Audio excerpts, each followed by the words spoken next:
All right, so my story is it starts. I was in grad school, but I didn't get any financial aid, and I ended up homeless because I didn't want to live at the dorms because it was just horrible and they take all my money. So I was like, screw you, I'm gonna find a place to live.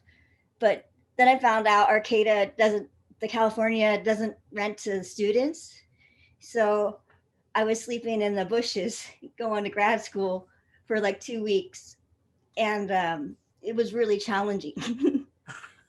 um, and it was very hard, but I was doing well in the classes.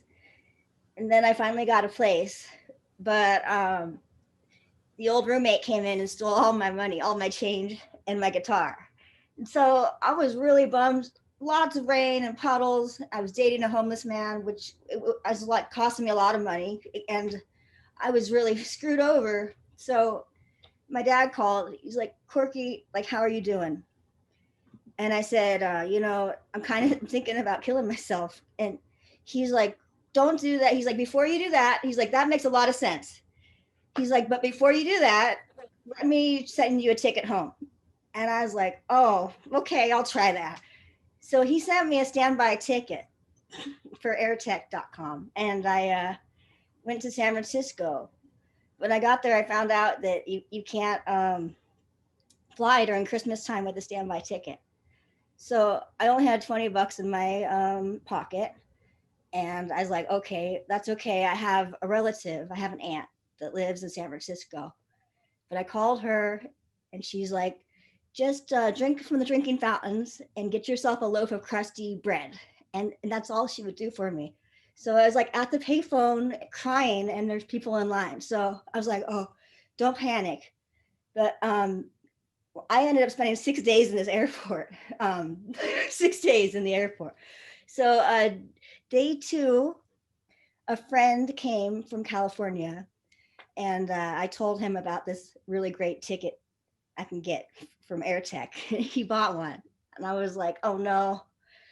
But he came. He brought a joint. We smoked a joint on the tarmac, and we slept on the seats holding hands. So that was cool.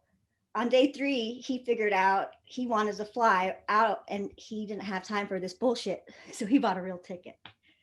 So I didn't do that. I couldn't. So they started calling me airport girl. I started rocking like this, and people would give me things like lemons and persimmons. And my diet was like one cheeseburger for lunch, and then breakfast I had an apple pie from the Subway or something. And I was running out of money, and so I started getting really bored. And I had jobs I would do for myself. And I would start returning carts to people that didn't have carts and like making that my mission. And, I would try to help people at the airport. People call me airport girl. So on day three, I started making some friends, and they were really nice to me. I told them that I was stuck, and on day four, the dude took me out of the airport for 1 day excursion. And I was like, wow, where am I going? He's like, you're going to go get rock climbing certified. Okay, so I haven't slept in like 4 days and I'm hungry. But the first place we're going is rock climbing. So I'm just fucking tired, man. And I have to learn how to tie these knots and take a test and get certified. And then I climb a fucking hill, these rocks. I've never done this before. I'm tired of shit. And the dude's like leaning back, and I don't know this guy, and I'm putting my whole life in his hands. I'm like, okay, and I on belay, and I like did the thing, wee, down, down, down, and then he took us out for breakfast.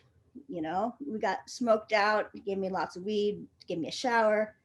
But on day five, I had to go back to the airport, and I was like a dog, like no. So I went back to the airport, and he was there and he came to me and he's like, Corky, I told someone your story and that lady with reindeer ears, she's going to give you $40. And I was like, $40? And that money, she said she got stuck in an airport and that happened to her. And that money, I needed that just for food, for everything. And I was like, holy shit, reindeer. And I was like crying. And that was amazing. So that was one more good thing. And then the third good thing was that I was slowly cracking up, but every day I talked to the same airline stewardess, and she went on one day off, then she came back, and I'm like, on day 6, I was like, you have to help me. I am going to die here. I have no money. No one is going to help me. My dad's waiting for me to get to Hawaii. Every day he's waiting for me and help me. I'm freaking out. And she's like, okay, you just need to stand right there and don't talk to your friends anymore. And when I say go, you're going to go. And I'm like, what? And she pushed me on the plane. She said, put your head down and don't show anybody your ticket. She pushed me on the plane and sat me down. And she became a stewardess and she's winking at me. And I got off the plane and I looked at the ticket and it says Edgar Gonzalez. So she gave me someone else's ticket. I don't know what the hell, how it works. But when I got on the plane, everybody clapped and they were like crying. They're like, they knew my story. And they were like, "Oh my god!" And so, and I got my hair was a mess, like dreads, and I was so fucked, like smelling bad. I ran to my dad and my sister at the airport, and I just like, "Oh my god!" I was like limping, and they fixed my hair, they put mayonnaise and got my all straightened. It was just crazy, and I was so happy to be with my dad after 6 days in the airport. So that's my story.